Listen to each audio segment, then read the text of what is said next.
টোটিনির কথা মেনে নিয়ে সব অপমান সহ্য করে নন্দিনীকে সিঁদুর পরিয়ে দেয় বলরামের সামনে গৌরব।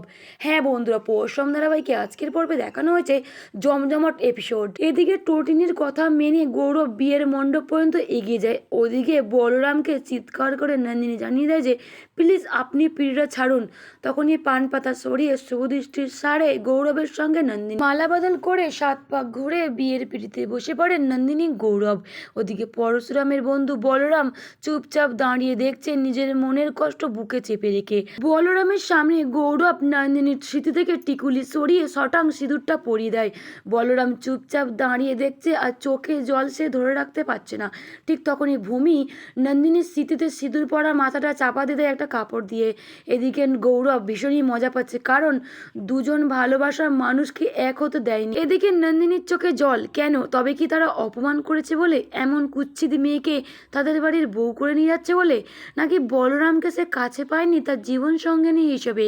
এদিকে সবটাই দেখে চোখের সামনে কিছুতেই মেনে নিতে পারেনি বলরাম, তাই তো কান্নায় ভেঙে পড়তেই পরশুরাম পাশ থেকে ছুটে এসে তাকে সান্ত্বনা দেয়। ওদিকে গগেন্দ্রনাথ চৌধুরীর স্ত্রী ফোন করে জিজ্ঞাসা করে এদিকে সবকিছু ঠিক আছে নাকি। ঠিক তখনই গগেন্দ্রনাথ জানিয়ে দেয় যে কিছুক্ষণ আগেই গৌরব ওই একটু গন্ডগোল করছিল তোমার দেওর রতি, কালকে আমরা দুপুরের মধ্যেই নতুন বউকে নিয়ে বাড়ি ফিরবো।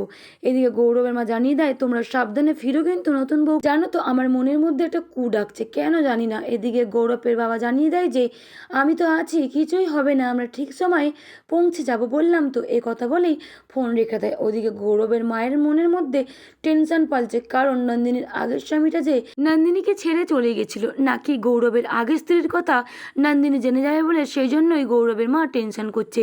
বারবার ধরে সে ঠাকুরকে ডাকে আর ঠাকুরকে প্রণাম করতে থাকে আর জানিয়ে দেয় ঠাকুরের কাছে গিয়ে যে সব যেন ঠিক থাকে। এদিকে তো বিয়ে সম্পূর্ণ হতেই মণ্ডপের ভেতরে এগিয়ে আসে গৌরবের বাবার দিকে কর্ণ চ্যাটার্জি।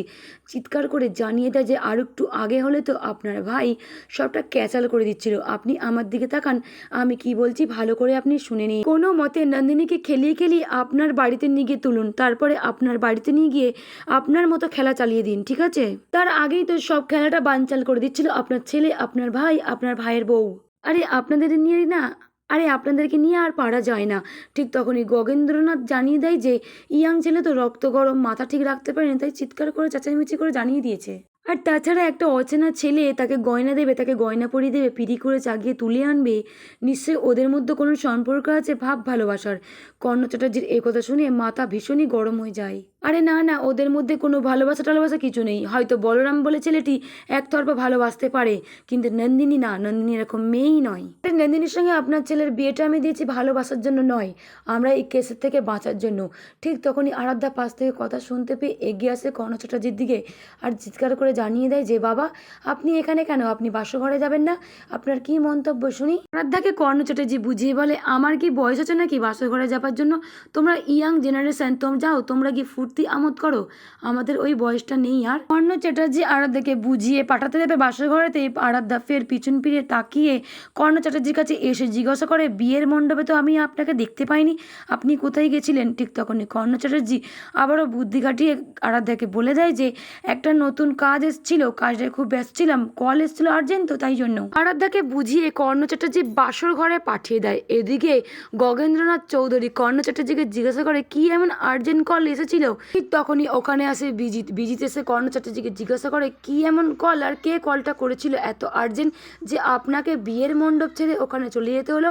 এদিকে কর্ণ চ্যাটার্জি জানিয়ে দেয় যে এসেছিল একটা কল এসেছিল, আজকে একটা বড় মাল সাপ্লাই দিলাম, 2 নম্বর মাল পাচারে কাজ করছি আমরা, আর নাম যাবে ওই কোম্পানির মালিক শিবপ্রসাদ গাঙ্গুলি। ওকে আমরা সবাই এমন ফাঁসাবো ও কিছুতেই বুঝতে পারবে না। এদিকে হা হা করে হাসতে থাকে কর্ণ চ্যাটার্জি কথা বলে, ও ফাঁসবেই, এই চক্রগ্রহ থেকে ও কখনোই বেরোতে পারবে না, ওর বাপ দাদারাও বেরোতে পারবে না, এই চক্রগ্রহতেই ও মরবে, ওকে মরতেই হবে, ওকে আমরা সবাই মিলে মারবো। তখনই গগেন্দ্রনাথ চৌধুরী বলে আপনারা কি চাইছেন বলুন তো, আমার ভীষণ নার্ভাস লাগছে।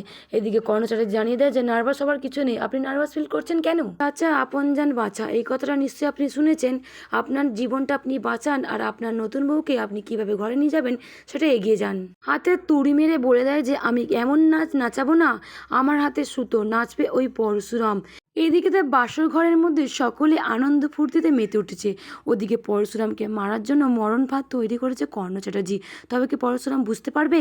মায়া বুঝতে পেরে পরশুরামকে জানিয়ে দিয়ে কর্ণ চ্যাটার্জির প্ল্যানে জল ঢেলে দেয়। হ্যাঁ বন্ধুরা, যদি এমনটা আপনাদের কেমন লাগবে অতি অবশ্যই কমেন্ট করে জানাবেন। সকলকে ধন্যবাদ।